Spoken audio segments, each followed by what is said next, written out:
everyone, good morning, and thank you for joining. My name is Shobhit. I'm a cloud solution architect at Microsoft on Power Platform.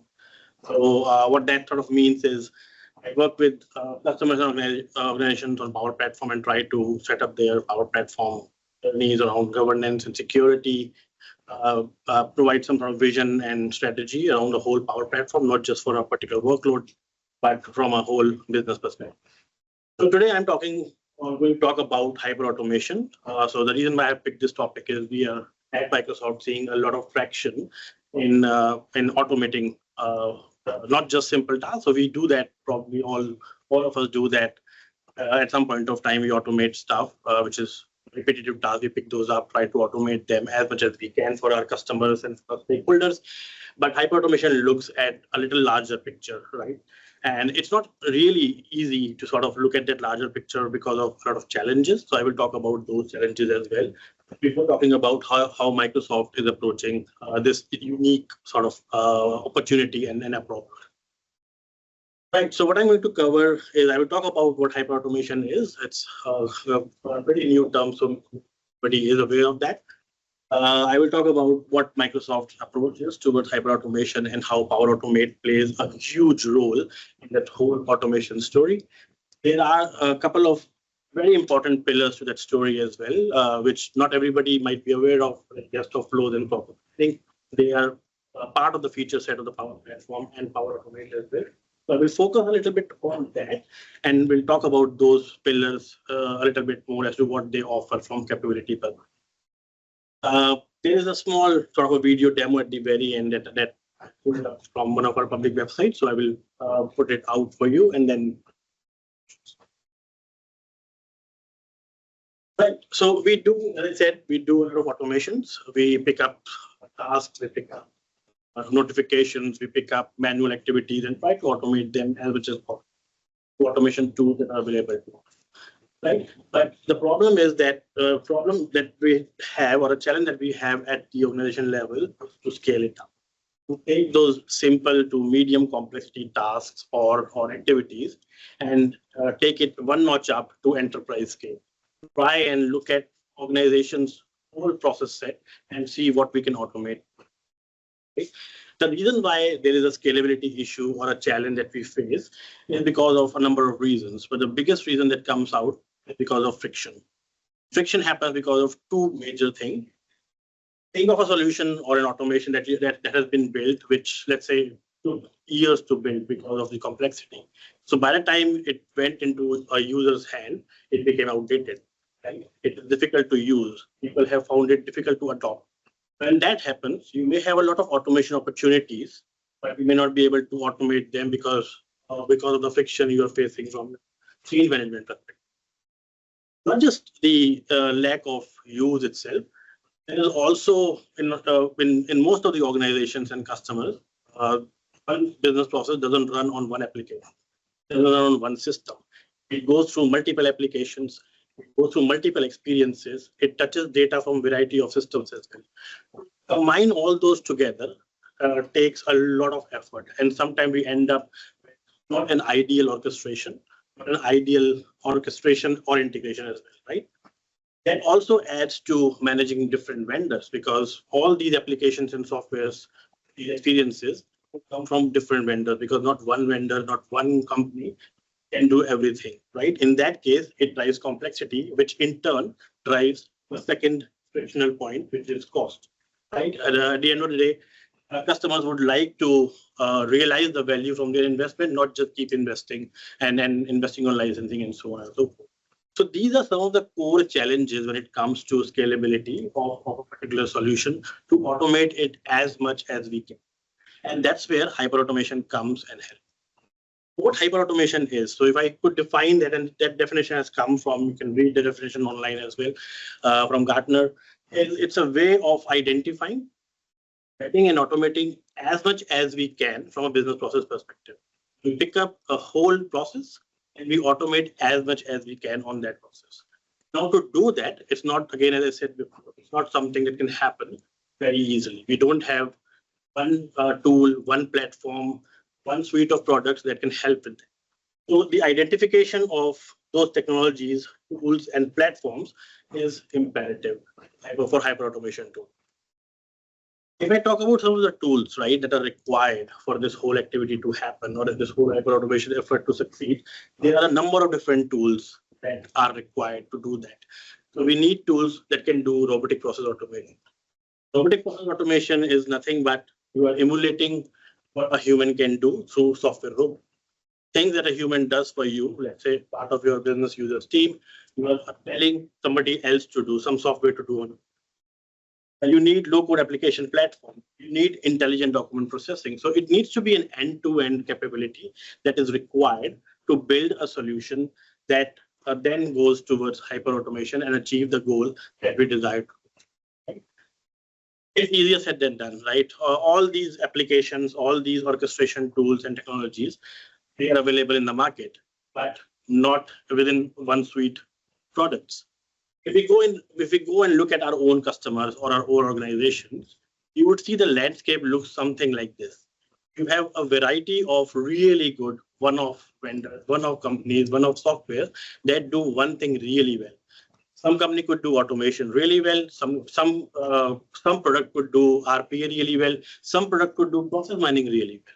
But there is not one single suite of products or technology that can help in space. And that is where Microsoft comes and provides this particular solution that is based on Power Automate.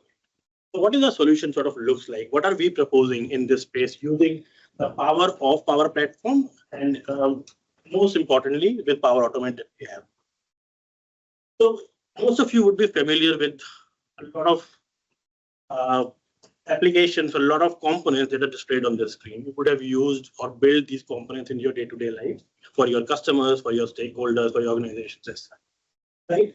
So you have, for example, you have built applications using Power Apps, you have built websites using Power Pages, you would have created conversational experiences using Power Virtual Agents or now with Copilot Studio. You probably have used Dataverse as well to streamline your data, bring your own data into Microsoft Power Platform and run analytics on top of that using Power BI. So all that are different flavors of applications and components that you can use to do one or the other thing. And you can combine all of those together to get some great experiences as well. What is in the middle is our automation framework, which consists of Power Automate, which has data process automation and robotic process automation and process mining. These automation tools, as you already know, seamlessly integrate with the whole Power Platform and Dataverse. So you do not have to write something, some extra bit of code to integrate them. You have built-in security and built-in governance when you use these tools. And that is the power that we are going to see how we can use that to perform automation at scale. So when we talk about Power Automate has three main components, right? So most of you would have used and have looked at outflows, right? That is something that most of us would probably be using in our day-to-day lives in building automations to automate tasks, automate applications, and so on and so forth. We have access to more than 1,000 characters. Actually, it's more than 1,400 characters at this point of time that we have access to connect data services, connect web services, and so on and so forth from different places. And we can also create our own custom connectors if APIs are available. But what if APIs are not available? What happens in those scenarios? That is where RPA comes in. The RPA helps to connect to those applications, those systems which may not have APIs. And that is where the power of automation lies. Then we also have process and task mining, which is a very unique feature that helps you understand what is wrong with your process, if there is anything wrong. Right? So it lets you understand what are bottlenecks and what are some of the root causes of your processes not working and pinpoint those details. So I will talk about those in detail. In addition to all that, what I have not talked about so far is Copilot. All these experiences are now assisted with Copilot. So you can talk to Copilot in natural language and ask questions about your process, about creating a Power Automate or understanding what Power Automate is doing, about creating and managing your desktop flows as well. So all these experiences are also assisted by the Copilot itself. So let's look at the Power Automate first, right? So Power Automate, again, if I talk about the right-hand side, most of you would have worked on that side, which is modernizing your systems with AI. We all talk about, or we would have heard this word or phrase, digital transformation, right?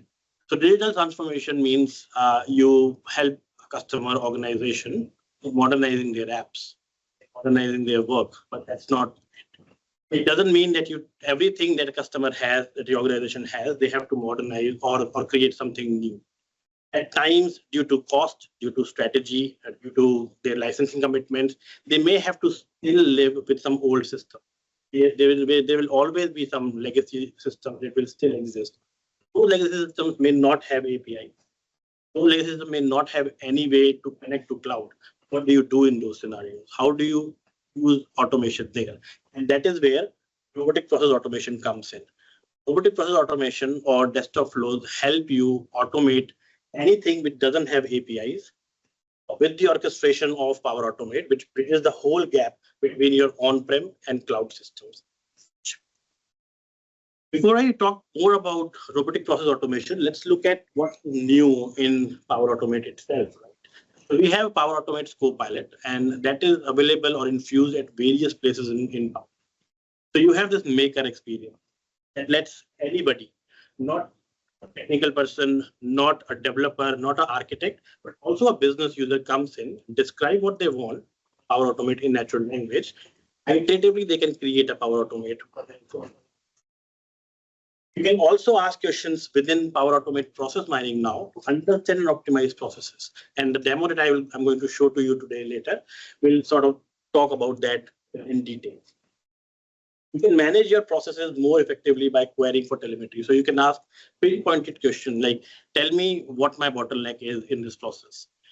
Tell me what are the process variants which are taking longer time, right? What are those variations? Because not every process from point A to point B in a straight line. There are always variations depending on the process data and the people that are working on it or the applications that are processing that. So how to find those variations? You can query that again using natural language.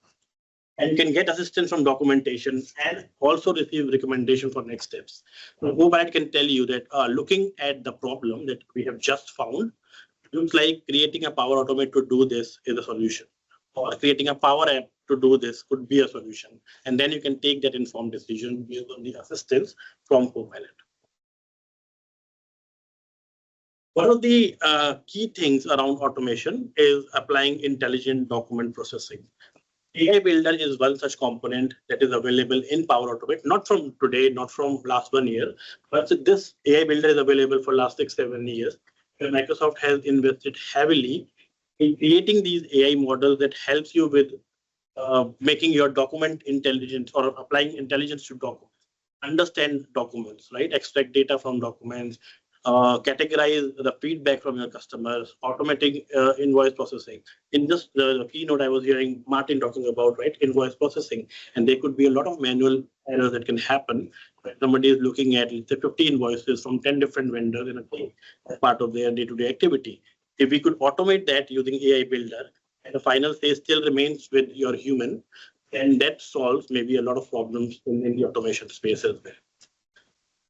Now, how do we do all that? You probably are already aware that we have more than 1,400, 1,500 connectors at this point that lets you connect to a variety of services across Microsoft and non-Microsoft tech stack. There is also connectivity to your on-prem system. So use on-prem data gateway, connect to your on-prem systems like SQL or files or like SharePoint on-prem. If there is an API available, you can always create your own custom connectors as well. We have design patterns to do. Now, let us talk about the second pillar of capability and how you can use desktop flows to achieve automation at scale. So first, what are desktop flows? So think of your business users. As I said before, in your organization or with your customers, you would have a long business process that doesn't run on one system. You would have multiple systems. And again, part of those processes, somebody will be doing manually as well. Right? So they would have their day-to-day jobs described. You have to, let's say, do data entry using the software.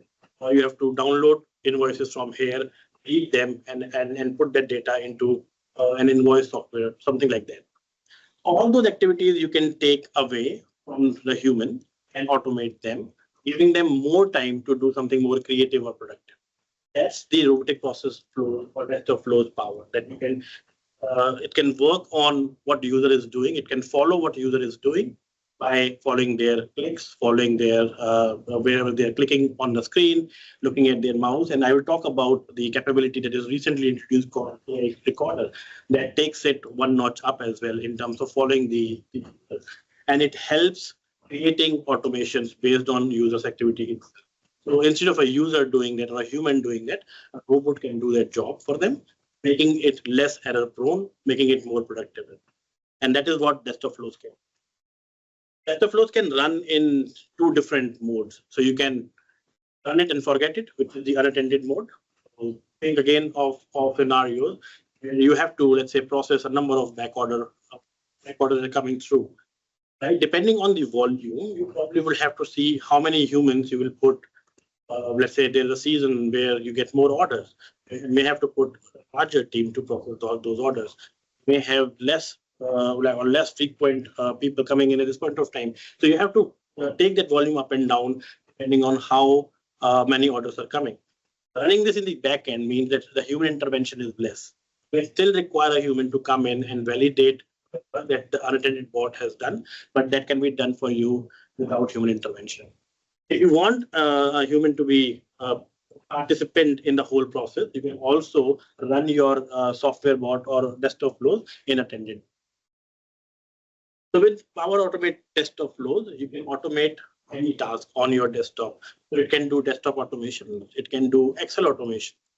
You can also do web automations as well. So let's say if your part of the process is to go and download information from or extract some information from a website and then push that information somewhere or use that information to do some calculations for your day-to-day. You can do that using desktop flows quite easily. Being part of Power Platform and Power Automate means that it has inbuilt enterprise governance and security baked into it. It's not running wild. Somebody cannot just go ahead and do whatever. It still follows all your strict governance around data loss prevention policies. So if you have data loss prevention policies that is restricting a user to access a particular data source, the flows would respect that. You can deploy confidently. You have monitoring capabilities baked into Power Automate. So within the Power Automate web portal, you can monitor how your desktop flows are running. So you have one central place, which is your automation hub in the Power Automate portal to see how your Power Automate cloud flows are running and how your desktop flows are running. See all that too. I will talk about the hosted infrastructure. You can automate with scalable hosted infrastructure, and let me talk about that in a couple of minutes. Before that, I will just quickly talk about a little bit of logical architecture of the whole capability, the whole suite of capability that Microsoft has to offer in the Power Automate side of things. So as you can see on the left-hand side, what Microsoft commits to. Microsoft commits to provide you orchestration capability. Right? So you can orchestrate very easily through web, through cloud, through your desktop. You don't have to worry about the whole orchestration piece. It's not going to be suboptimal. It has access to, as I said, and as you already know, thousands of connectors, and those number of connectors are increasing. So it gives more and more power to you to connect to a variety of different data sources and applications. The monitoring and logging happens within the Power Automate automation hub. So there's, again, as I said before, a central place for you to see how the Power Automates are working, whether they are on cloud or they are on desktop. There is inbuilt governance and security that's available with Power Platform as well that applies the Power Automate desktop app. What customers are bringing to the table are their old legacy applications. Identification of those applications, identification of processes that can be automated using desktop. So processes that are repetitive in nature, processes that are tedious, processes where your business users could be spending a lot of time doing small things. They can take that time out, they can identify those automation opportunities and bring it to Power Desktop to automate. That's the power that Power Automate has with the RPA capability. So not just that, inbuilt, there are a number of other capabilities which helps you optimize your whole infrastructure. So you can monitor queue and flow status. So you can actually, so if you have multiple desktop flows that are running, depending on the business model, you can identify and prioritize them depending on the workload. You can monitor how the queues are working, and you can change the queue positioning as well using configuration. So you can go to the Power Automate portal and change the configuration if you need. So for example, again, if I take an example of back order processing, there might be a time when you need to process the back orders more compared to something else that is happening in your desktop flow world. You can go ahead and change the priorities and monitor how your queues are working. You can add, remove, or reassign resources as needed. So you can add more resources depending on the workload, or you can reassign resources somewhere else. In a human world, that's not feasible because it is feasible, but it takes time because you may have to cross-train people for different business processes, or you have to create cross-skill teams for that matter, which is not easy to do, right? With Power Automate desktop flows, you can do it using one click. One of the things that Microsoft also offers is their own hosted infrastructure. So as a customer or organization, you are more than welcome to bring your own infrastructure, which means you can bring your own machines. You can monitor and manage everything on your own if you want to do that. That would require you to train people to how to manage stuff, how to change the queues, priorities, and so on and so forth, depending on or you can also go the other way, where you can give everything to Microsoft to manage. So Microsoft manages the entire infrastructure for you. All you're doing is you are creating request for a VM, and then Microsoft creates the VM, creates the workloads for you on their hosted infrastructure, and you can deploy your workloads there. Automatically, it scales up and scales down depending on the volume. If the hosted infrastructure sees that there are more volume of a particular type of workload coming in, it would increase the number of VMs automatically to handle that volume. As soon as the volume goes down, it would decrease the number of machines that are running. Right? So you don't have to worry about that whole piece. Right. One of the cool new features that has recently been announced is AI Recorder for desktop flow.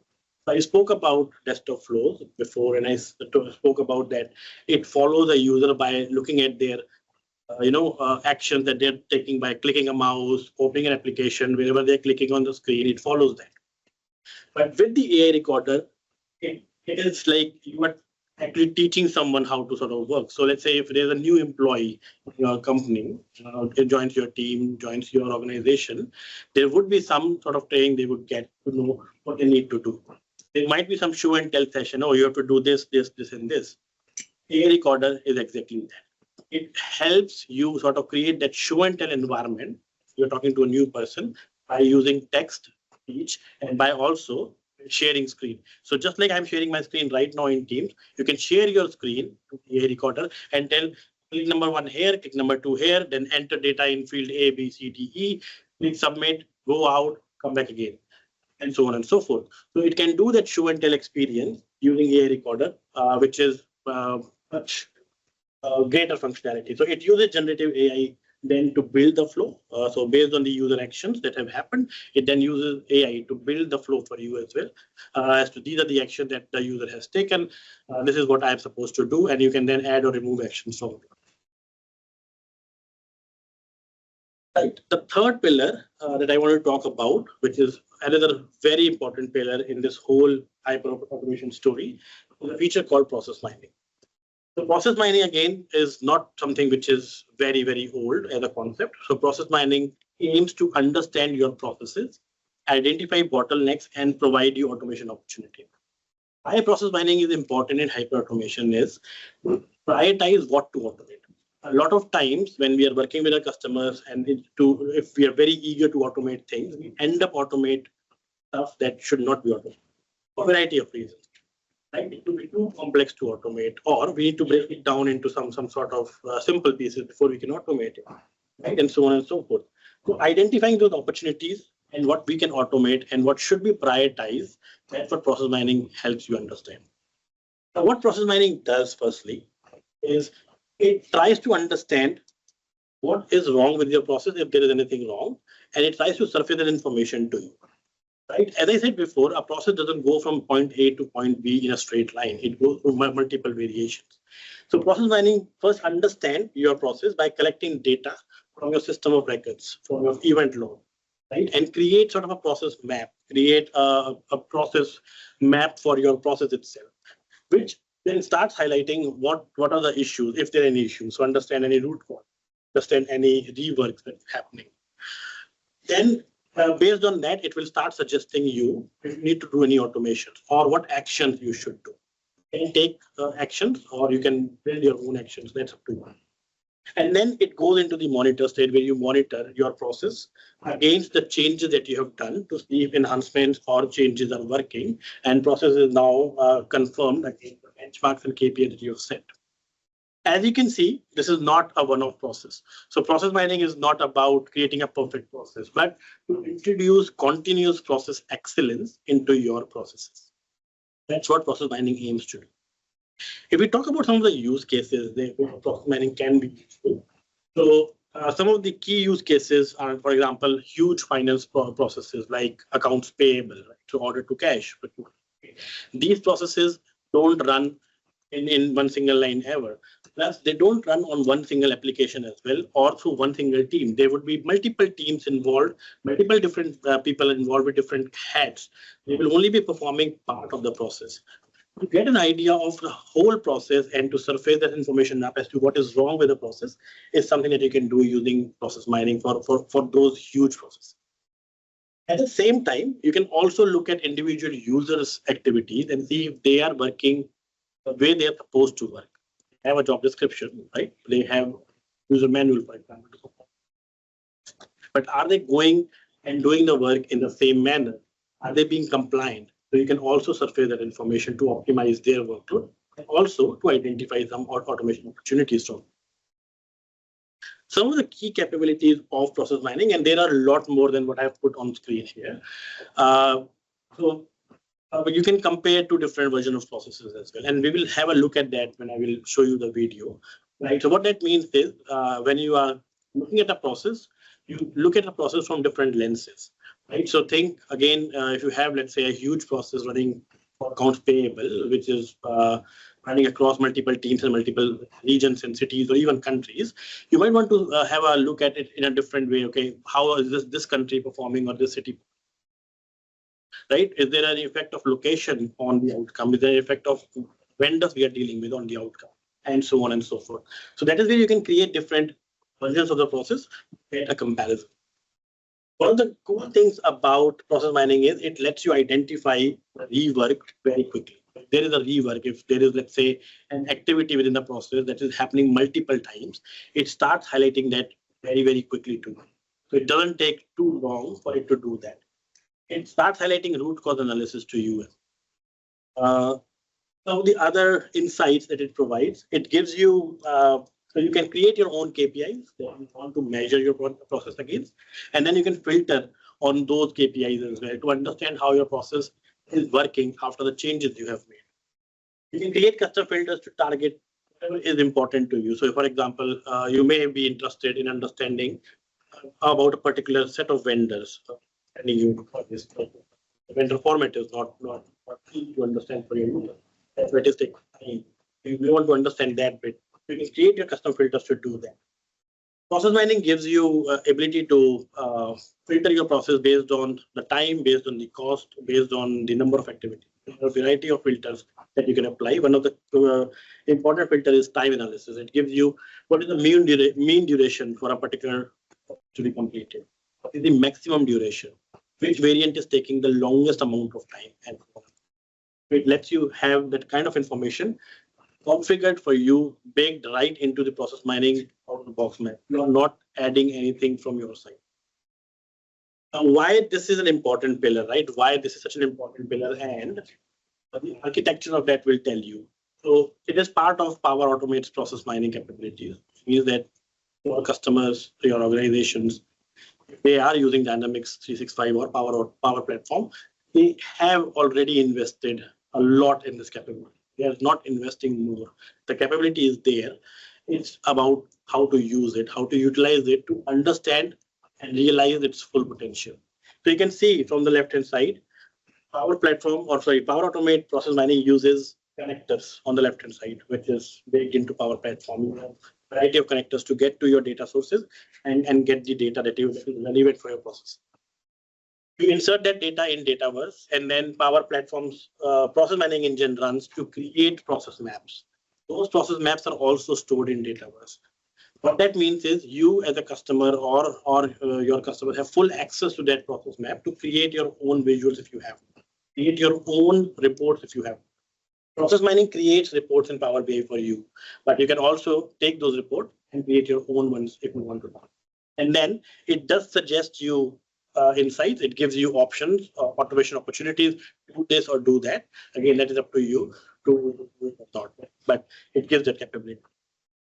So with those three pillars in place, how do we go about looking at hyper automation opportunity and help our customers, organizations to take this opportunity and try going enterprise scaling? First and foremost is to identify what you want to achieve in the business, what your customers really want to achieve.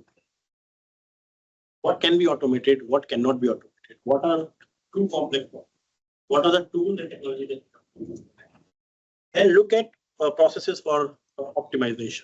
So use process mining, use task mining to optimize the processes first. See that your processes are optimized to a certain place so that they can be scaled up.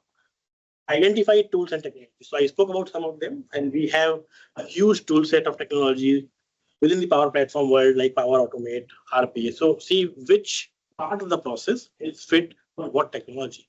Where you can use Power Automate Cloud Flows to automate, where you can use RPA to automate, where you may have to use something else like natural language processing, take help of AI, take help of AI Builder, take help of document processing, and so forth. And at the end, you combine all that together to automate your processes at scale. Right. So with that being said, I'll play a small video for you. It's not really small, it's 5 minutes video. And then I'll open up for any questions. Insurance company is able to improve their claims process using process mining. We start with data ingestion, and because their activities data from their claims management system is being loaded into their ADL instance as part of their ETL job, we can easily connect to this data. With process mining, we can connect directly to the folder that contains the activity log files, which are generated each day with no additional configuration needed, as the system automatically determines the structure of the output to ingest existing and future activities data. Copilot automatically analyzes the data to provide us with insights into the data to ensure we selected the right dataset for analysis. It even helps to automatically map the data to the required fields based on the analysis. Once analyzed, we can see the interactive dashboard of our claims process with KPIs, process map, and Copilot. Even as a process mining novice, I can quickly get top insights from Copilot in a conversational manner. It tells me assign handlers is the longest running activity, and assign handlers and coverage check activities have the most rework. We ask Copilot to help find the bottleneck, and it tells us that variant 12 is the longest running variant. Using the interactive dashboard and focusing on variant 12, as well as changing to performance view, we can see that nothing happens for a long time after the handler is assigned, and the process resets and goes back to the coverage check step after a day or two. This is a great insight. Not only can Copilot help me uncover insights and identify bottlenecks, it can also provide suggestions that help address these bottlenecks. One suggestion is a Power App that allows customer service reps to assign handlers more efficiently based on their caseload. Clicking on the suggestion takes us to the Power App's Copilot experience, where it uses the app suggestion from process mining to generate the actual table in Dataverse, as well as the interface that connects to the table using natural language. Now, all we need to do is connect the table to the underlying system. With Power Automate Process Mining, not only do we have a great out-of-box dashboard experience coupled with Copilot, but we also have advanced analytics capabilities with the same great Copilot experience. The Process Compare module allows us to compare different variations of the process, like the claims with on-time payment versus those that were paid late. We can visualize various metrics and not only look at raw numbers, but also percentages. We notice late payments have a much higher frequency of escalation at 54%. We can even drill into more detail and find that 68% of claims paid late were escalated, while on time, it's only 14%. We can still chat with Copilot on recommendations based on our goals, like predicting late payments, where it suggests doing a root cause analysis first and then building a predictive model using the historical payment data as training sample. Using the root cause analysis module, we can see what factors influence late payments. It shows me that region is the most influential factor, where a subset of 30 regions accounts for the majority of late payments. I can look at other influential factors like claim type, and I can continue to drill down, and within those 30 regions, lower amounts actually contribute to a higher likelihood of late payments. Now I can export the relevant data from the tool and import it into Dataverse to train a late payment prediction model using AI Builder. Zooming into the settlement part of the claims process, we can look at how process mining is able to support automation using Power Automate and task mining. Here, Copilot recommends creating a cloud flow for settlement approval. And by clicking on the suggestion, we're taken to the natural language to flow creation experience where we can see what Copilot generated for us as suggested flows. This is a good starting point, but we need more information on how the approval is conducted. And for this, we can use task mining. Task mining allows us to record individual steps on a user's desktop machine and convert it into a process map of that task where we can see the sequence and details of the approval task across multiple users. Not only were we able to see the steps, but the solution even includes an AI-powered recommendation engine that uses all of the recorded metadata and recommends Power Automate connectors that can be used in the automation. By incorporating the invoice approval flow that Copilot recommended with the specific actions from task mining and AI connector recommendations, we're now able to create the full automation flow for settlement approval. Settlement PDF extraction and matching the data to the entries within multiple systems is now automated, and if the values match, it will automatically approve and send a notification in Teams. Now that we have discovered and acted upon the many improvement opportunities through process mining, let's use that data to build out a custom Power BI dashboard to monitor issues and track improvements. We can publish the process directly into our existing Power BI workspace. Once the process is linked, we can navigate directly to the generated report in that workspace. From here, we can edit the report and access all of the data that was generated by process mining. I'm able to create custom reports for compliance and automation and track all the relevant KPIs. We can even add those metrics from the report into a scorecard through Power BI goals and set up alerts to notify the team when a Power BI goal has been reached. After some time, we receive notification in Teams about hitting the automation rate goal of 90%, and we can celebrate the good news. Awesome. So that was just a very quick demo of what hyper automation can do for you. So I'll end here and I'll open up for any questions.